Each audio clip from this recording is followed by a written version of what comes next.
जो जेन जी है, जो अपने नेक्स्ट जनरेशन बच्चे हैं, वो आते हैं at the age of 30, 32, early 30s।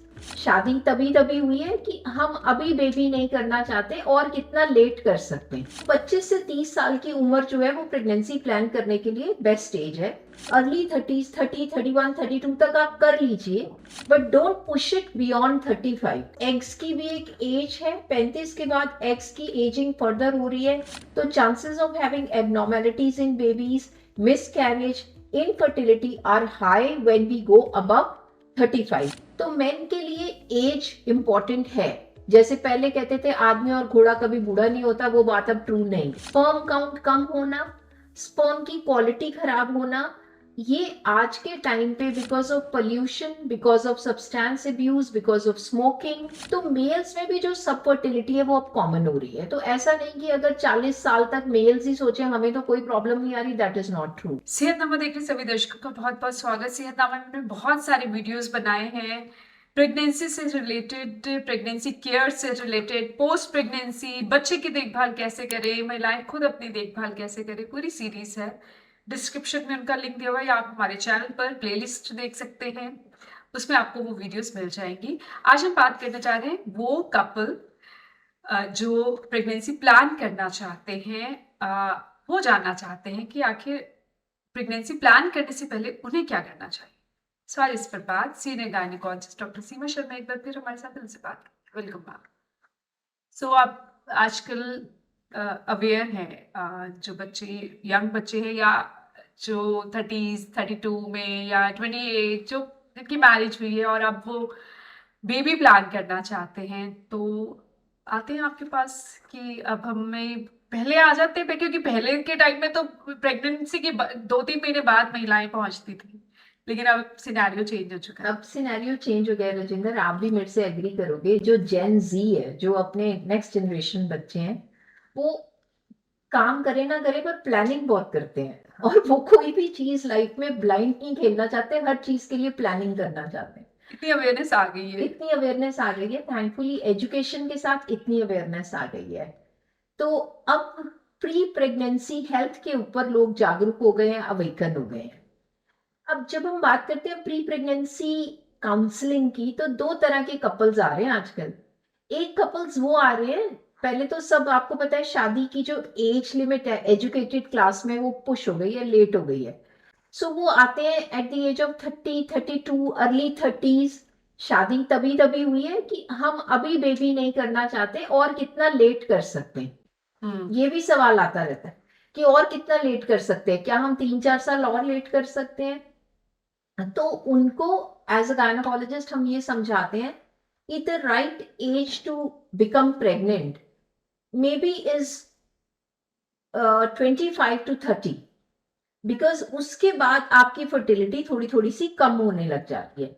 तो 25 से 30 साल की उम्र जो है वो प्रेगनेंसी प्लान करने के लिए बेस्ट एज है लड़की के लिए। लड़की के लिए। और 30 के बाद ओके, अर्ली 30s, 30, 31, 32 तक आप कर लीजिए, but don't push it beyond 35, क्योंकि 35 के बाद कुछ कुछ रिस्क हैं जो हम अभी डिस्कस करेंगे, जो बढ़ने लग जाते हैं। अब कुछ कपल्स ये भी बोलते हैं कि मैम हम अभी बेबी नहीं कर सकते, क्या हम अपने एग्स फ्रीज करा दें। ये भी एक कॉमन सवाल है कि हम तो जाके बेबी करेंगे 36, 37 में, या कुछ गर्ल्स अलोन। मतलब ये भी एक ट्रेंड चेंज हो रहा है कि लड़कियां भी अकेले आके ये पूछती हैं क्या हम अपने एग्स फ्रीज कर सकते हैं, हम शादी नहीं करना चाहते, हम शादी करेंगे 35-36 साल पे और हम अपने एग्स फ्रीज कर देते हैं ताकि बच्चा हमारे अंडे से हो जाए।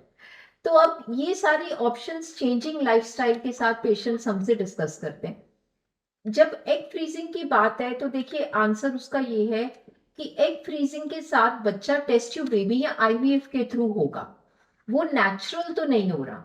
तो I want to give this message to the audience कि best age to get pregnant is early 30s, not beyond 35। Better है कि आप इसको नेचुरली होने दीजिए, रादर देन कि आप इसको 35 के बाद पुश करके वो आईवीएफ वाले रूट से प्लानिंग करें। नंबर 1।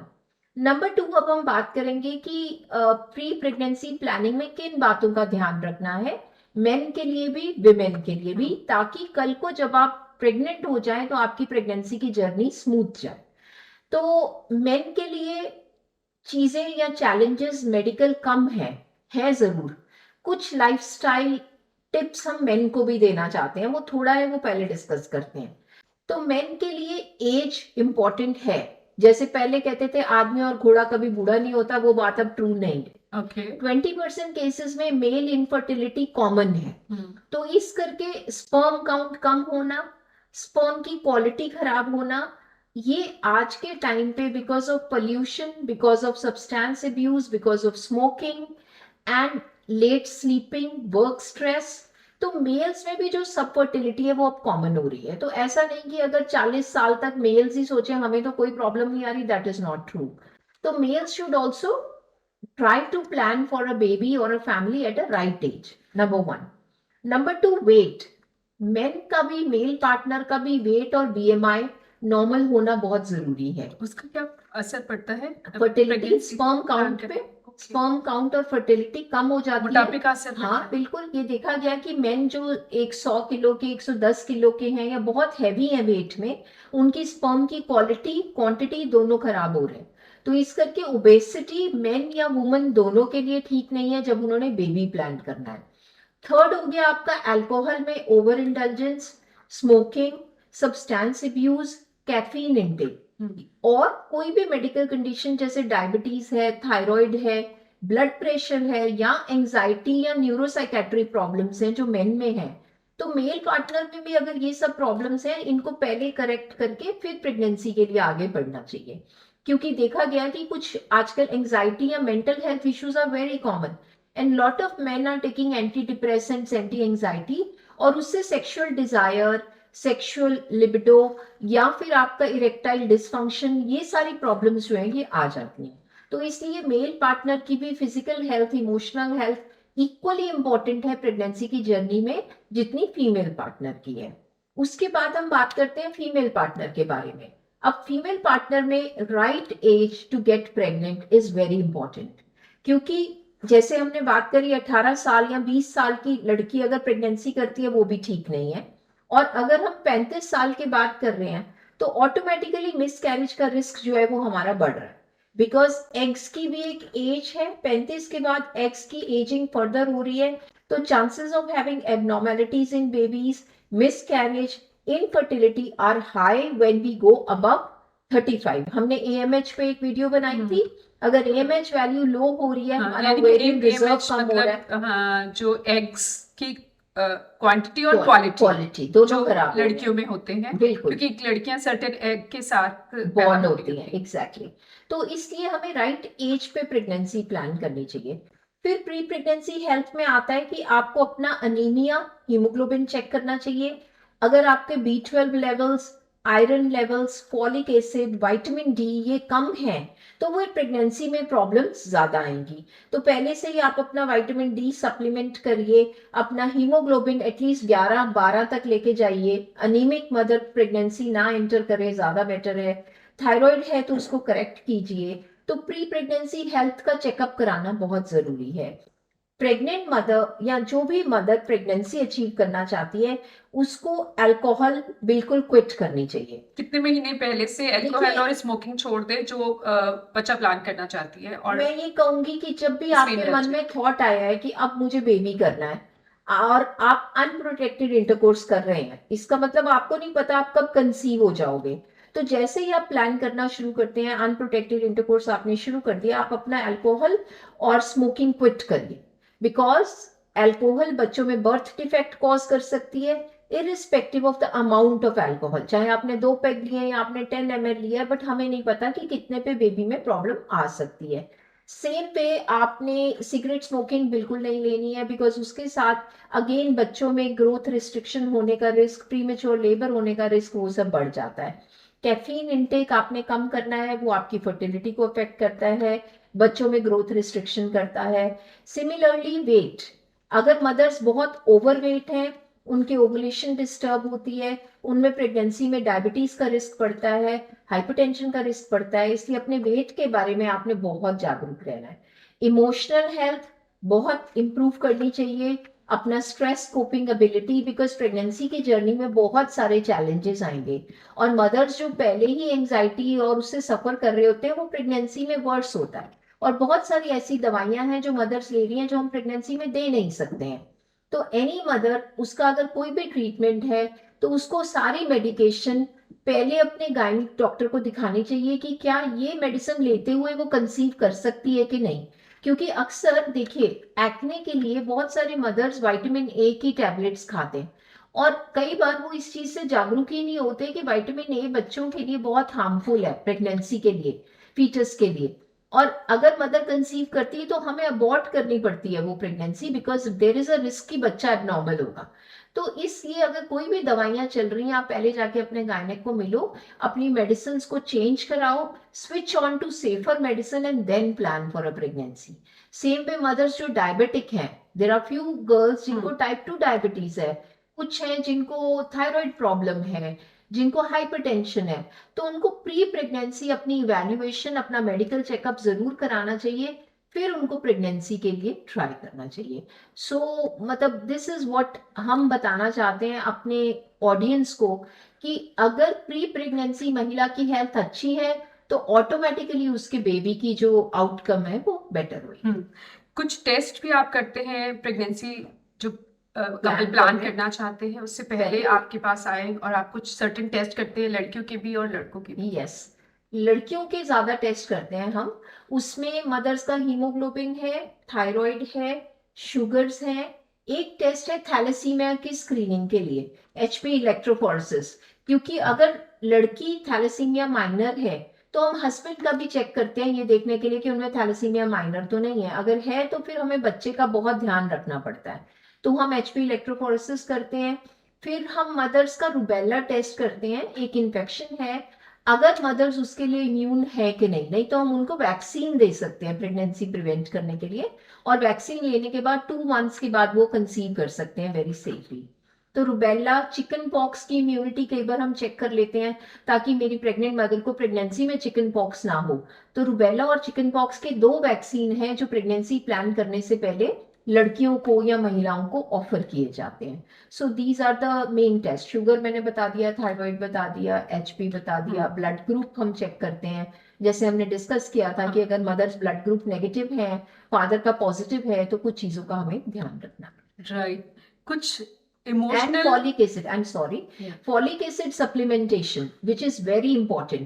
जो भी महिलाएं प्रेगनेंसी प्लान करना चाहती हैं, 3 महीने पहले हम उनको फॉलिक एसिड सप्लीमेंटेशन के लिए बोलते हैं। डेली 1 गोली फॉलिक एसिड खानी है। फोलेट, फॉलवाइट 5 मिलीग्राम की गोली है, ताकि उससे बच्चे में बर्थ डिफेक्ट्स होने का रिस्क कम हो जाता है, मिसकैरेजेस का रिस्क कम हो जाता है। तो folic acid supplementation is very very important. अच्छा, इमोशनल हेल्थ भी क्या काउंट करती है प्रेगनेंसी प्लान करने से पहले? बहुत ज्यादा, क्योंकि आजकल के टाइम पे स्ट्रेस एक ऐसी चीज है जो हम सब उससे सफर करते हैं। हाँ, और वो स्ट्रेस चाहे काम का है, चाहे एनवायरनमेंट का है, चाहे वर्क एनवायरनमेंट का है। और ये भी है कि हमारे बच्चों की और हमारी स्ट्रेस कोपिंग कैपेसिटी भी धीरे धीरे कम होती जा रही है, क्योंकि ओवरऑल पेशेंस कम होती जा रही है, रिजिलियंस कम होती जा रही है। तो उसको इम्प्रूव करना डेफिनेटली इम्पोर्टेंट है। अगर कोई भी बच्चा किसी मूड डिसऑर्डर से सफर कर रही है, कोई महिला, तो बेटर है कि वो एक मेंटल हेल्थ एक्सपर्ट के पास जाए, किसी साइकोलॉजिस्ट से अपने थेरेपी सेशंस ले सकते हैं, ताकि आप प्रेगनेंसी को एक हैप्पी और हेल्दी वे में अप्रोच करें। और अगर आप एक्सेस नहीं है आपका साइकोलॉजिस्ट के पास जाने का, तो बहुत सारी चीज़ जो आप घर बैठे कर सकते हैं। आप योगा कर सकते हैं, मेडिटेशन है, प्राणायाम है, ब्रीदिंग एक्सरसाइजेस है। Exercise is very important. आपने बहुत इंपॉर्टेंट मुद्दा रेज किया है। जब हम वेट की बात कर रहे थे, तो वेट के साथ आपका lifestyle.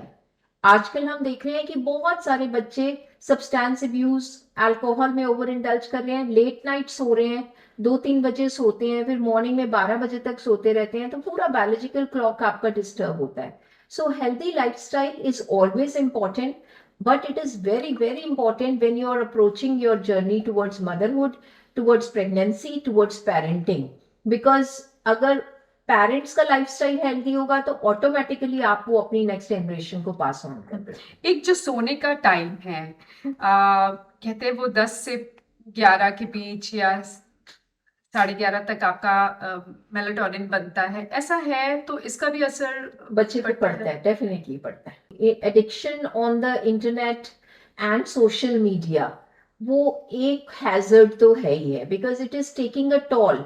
It is over indulgence into social networking and media devices is taking a toll on fertility, on interpersonal relationships, on the marital health.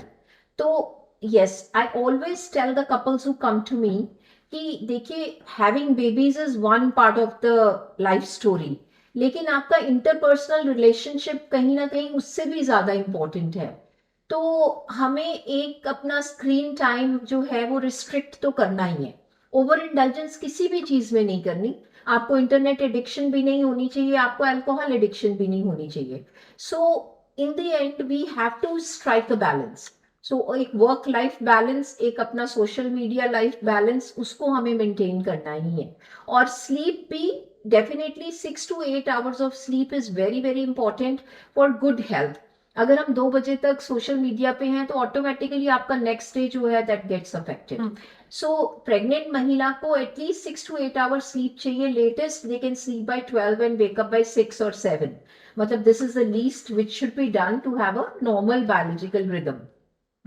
और बेटर है कि आप 10:30-11 बजे तक सो जाते हैं और उसके बाद अपनी 7 से 8 घंटे की नींद पूरी करते बेहतर है, क्योंकि जो आजकल के यंग बच्चे हैं वो ये कहते हैं कि भाई हम तो 7-8 घंटे सो रहे हैं, चाहे वो सो 2 बजे रहे हैं और गेट अप एट 10 o'clock. हाँ, तो उनको लगता है कि वो सही, बट क्वालिटी स्लीप जो है वो उसी टाइम में बिल्कुल होती है जो हाँ, साइंस के. हाँ बिल्कुल बिल्कुल, क्योंकि आपका बायोलॉजिकल क्लॉक है. हमारी बॉडी के सारे हॉर्मोन्स हैं, चाहे वो प्रोलैक्टिन है, चाहे वो गोनाडोट्रोफिन्स हैं, वो एक साइकिल में आते हैं और उनका एक डायगोनल रिदम है. कुछ मॉर्निंग अर्ली मॉर्निंग राइज हो रहा है, जैसे आपने कहा मेलाटोनिन रात को बेस्ट है, तो उसी समय आपकी स्लीप की क्वालिटी बेस्ट है. अगर आप अपने हॉर्मोन्स के अगेंस्ट प्ले करते हैं तो ओवर टाइम वो कहीं ना कहीं क्रॉनिक डिजीजेस में मैनिफेस्ट करता है.